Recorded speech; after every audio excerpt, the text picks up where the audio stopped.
نحمده ونصلي ونسلم على رسوله الكريم اما بعد فاعوذ بالله من الشيطان الرجيم بسم الله الرحمن الرحيم فاصبر لحكم ربك ولا تكن كصاحب الحوت اذ نادى وهو مكذوم۔ پارہ 29 سورہ قلم رکوع 2 آیت نمبر 48 تا 50۔ فاصبر لحکم ربک، تسلی ہے رسول اللہ صلی اللہ علیہ وسلم کو، تعلیم ہے امت کو کہ یا رسول اللہ صلی اللہ علیہ وسلم آپ صبر سے کام لیجئے، عجلت اور جلدی سے کام مت لیجئے۔ اللہ کریم آسانی والا معاملہ فرمائیں گے۔ یا رسول اللہ صلی اللہ علیہ وسلم اپنے رب کے حکم کا انتظار کیجئے۔ وَلَا تَكُنْ كَصَاحِبِ الْحُوتِ،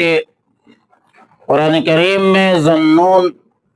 صاحب حوت سے مراد سیدنا حضرت یونس علیہ السلام ہے۔ صاحب حوت مچھلی کے پیٹ میں چونکہ حضرت یونس علیہ السلام کچھ عرصہ رہے، اسی لیے صاحب حوت فرمایا، اور آیت مذکورہ میں رسول اللہ صلی اللہ علیہ وسلم کو یہ نصیحت فرمائی گئی کہ جس طرح یونس علیہ السلام نے لوگوں کے مطالبے پر اور لوگوں کے مطالبے سے تنگ آ کر عذاب کی دعا کی،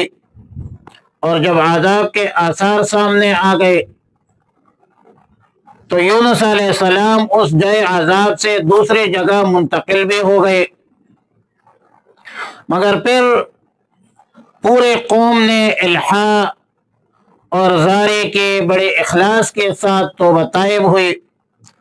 اللہ تعالیٰ نے قوم کو معاف فرمایا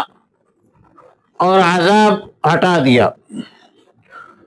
اب یونس علیہ السلام نے یہ شرمندگی محسوس کی کہ میں نے ان لوگوں کو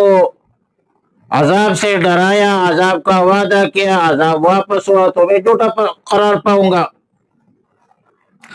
تو اس بدنامی کو خوف سے اللہ کے اذن صریح کے بغیر اپنے اجتہاد سے اس نے یہ راہ اختیار کر لی کہ اب میں لوگوں میں واپس کیسے جاؤں گا۔ حضرت یونس علیہ السلام دریا کے راستے پر چل پڑے، اور دریائی سفر پر مچھلی کے نگل جانے کا معاملہ وہ پیش آیا۔ پھر یونس علیہ السلام کچھ عرصہ مچھلی کے پیٹ میں رہے۔ تفصیلی واقعہ سورہ یونس میں مذکور ہے۔ وَعَلَى كُلِّ حال حضرت یونس علیہ السلام نے مچھلی کے پیٹ میں دعا کی، لا الہ الا انت سبحانک انی کنت من الظالمین، یا رب العالمین تیرے سوا کوئی معبود نہیں اور تو پاک ہے، بے شک میں ظالموں میں سے تھا۔ اہل علم فرماتے ہیں کہ مہلک وبا، امراض سے حفاظت اور ظالم کے ظلم سے حفاظت کے واسطے یہ ایک بہترین مجرب دعا ہے۔ جو مسلمان اپنے کسی بھی مقصد کے لیے اس دعا کے ساتھ دعا کرے، اللہ رب العالمین حاجت روا ہے، مشکل کشا ہے، اللہ رب العالمین اس دعا کے طفیل اس کے مشکلات حل فرمائیں گے۔ ترمذی شریف کی روایت میں ہے کہ رسول اللہ صلی اللہ علیہ وسلم نے فرمایا کہ میں تمہیں وہ چیز نہ بتاؤں کہ اگر کسی پر کوئی مصیبت آئے، آزمائش آ جائے تو وہ اسے پڑھ لے تو مصیبت سے نجات مل جائے گی۔ وہ ہے حضرت یونس علیہ السلام کی دعا کہ لا الہ الا انت سبحانک انی کنت من الظالمین۔ ابو داؤد شریف اور ابن ماجہ کی روایت میں ہے، اسماء بنت عمیس رضی اللہ تعالی عنہا فرماتی ہے کہ رسول اللہ صلی اللہ علیہ وسلم نے مجھے یہ کلمات سکھائے تاکہ میں ان کو کرب کے وقت، غم کے وقت، حزن کے وقت پڑھا کروں، اور وہ یہ ہے کہ اللہ اللہ اللہ اللہ ربی لا اشرک بہ شیئا، اللہ اللہ میرا رب ہے، میں اللہ کے ساتھ کسی بھی چیز کو شریک نہیں بناتا، نہیں کرتا۔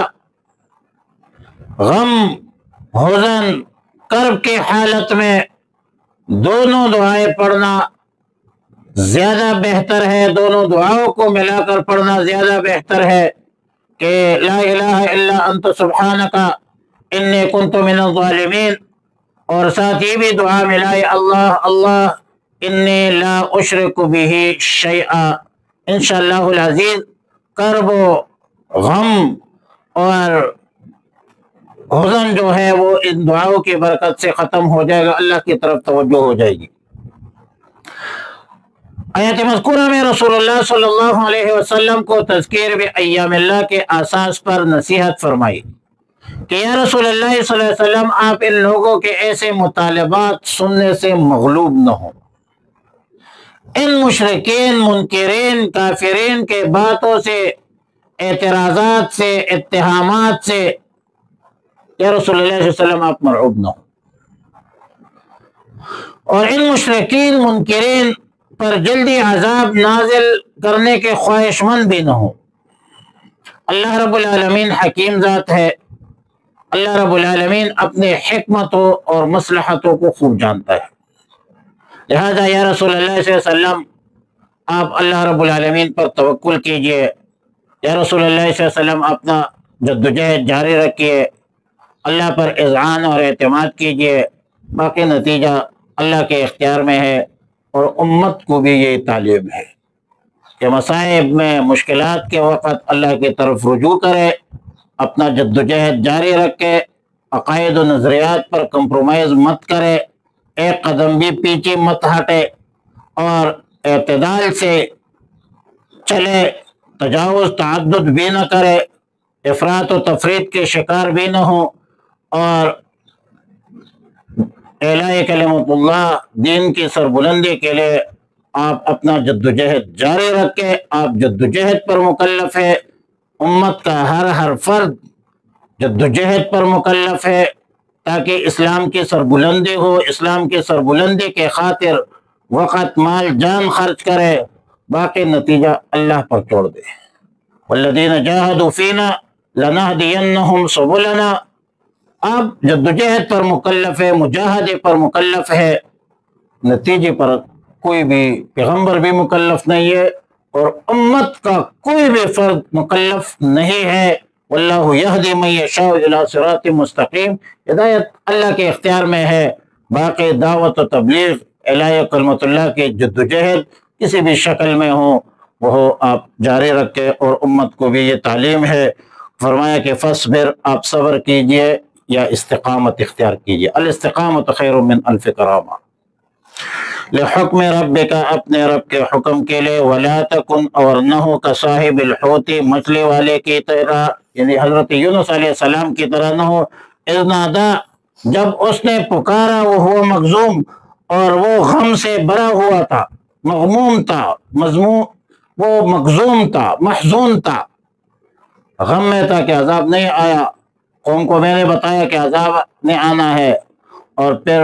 بغیر حکم صریح کے، اذن صریح کے وہ علاقے کو چھوڑ گئے، حالانکہ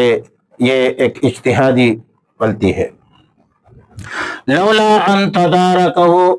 اگر نہ سنبھالتا اس کو، نعمت، اپنا فضل، من ربی، اپنے رب سے، لنبذا، تو ڈال دیا جاتا، بالعراء، چٹیل میدان میں، چٹیل میدان میں جو ہے ڈال دیا جاتا، اور اللہ نے اس کا انتظام فرمایا، عزت کی کدو کا درخت جو ہے وہ اگایا اسی وقت، وہو مذموم، اور اس حالت میں کہ وہ اس کی حالت بری ہوتی،